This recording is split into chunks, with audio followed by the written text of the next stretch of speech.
I'm gonna be real. When I developed this theory, I would do it as a fun party trick for my friends and coworkers, with some decent accuracy. It was meant to be fun and quirky, and it wasn't meant to be anything. So I tend to be my own system's biggest critic. It shouldn't work. It's impossible. Tony Stark was able to build this in a cave! But enough people have been impressed by it and have found it to be accurate that I've just kept going, and now, well, I guess we're here now. My bud said, come on out in the backyard next to the chicken coop and I'll let you smoke some crayons. The way I developed this wasn't through intense research and study. I'm not a scientist or a researcher, and I tend to find aspects that verify its accuracy after the fact.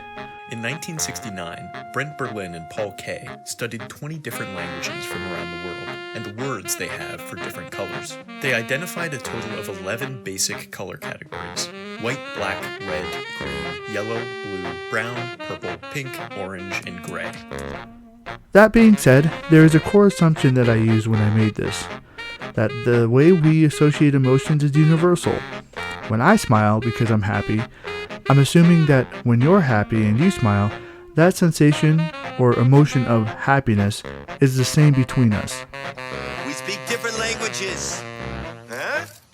We have different faces, but inside we are same. Same, but different. But still same.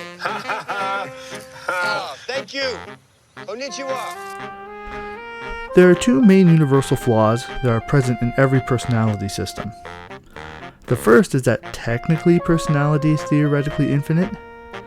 There are many factors that we can define under personality. Everyone has a different experience, learn different things, and thinks in a different way. To try to narrow down personality into any subset of archetypes is daunting and will leave something missing. The second is the Barnum effect, or the Forer effect. I plan on making a separate video just around this, but in short, the Barnum effect is most often done by fake psychics and in sales when an individual says something about you that is so general that it could technically be applied to anyone. People are prone to hone in on positive information that is said about them and then apply it to themselves, whether it is true or not. Now, to address the flaws and assumptions of this system specifically, the first flaw of this system is its speed. It hits the subconscious very fast. I mean, very fast. Okay, here we go. Focus. Speed. I am speed. Yes, I can gauge how you feel, but does that mean I know your personal history? Or the specifics of what you enjoy? On one hand, it's commendable. On the other, it leaves people wanting more.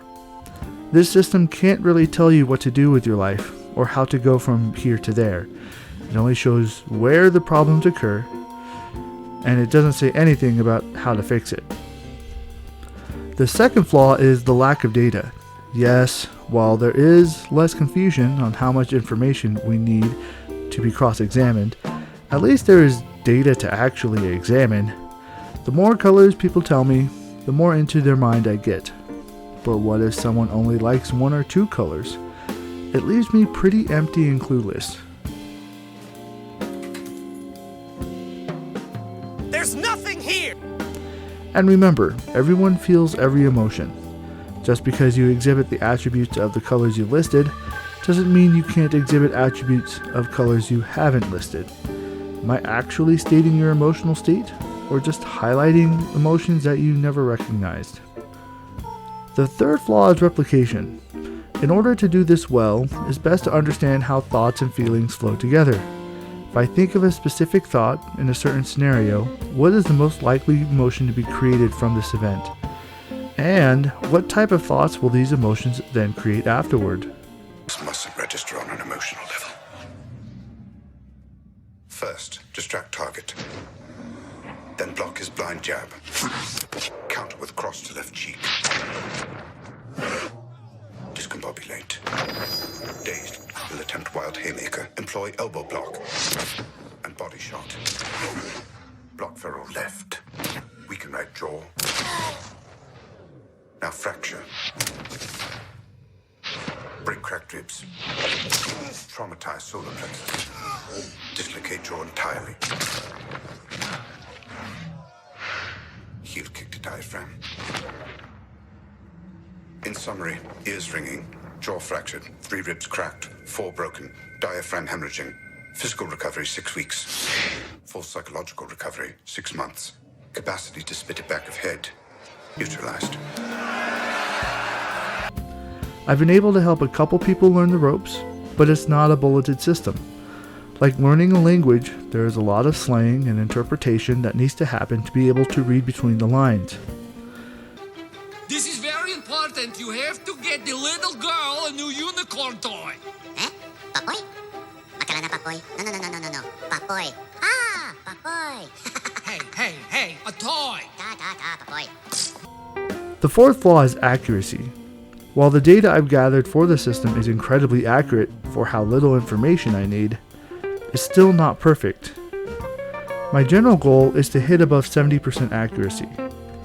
This may not seem that impressive, but I've been able to guess personalities over the internet with no knowledge of the individual simply by colors alone. Having any accuracy at all is incredibly impressive. The last flaw that ties everything together is that this system is actually designed to be a little loose in general. I completely agree that the core descriptors have a lot of room for interpretation, and a lot of people can interpret this and take it for themselves. But my hope is that by describing the Barnum effect, I can hopefully explain what I try to avoid when performing this theory.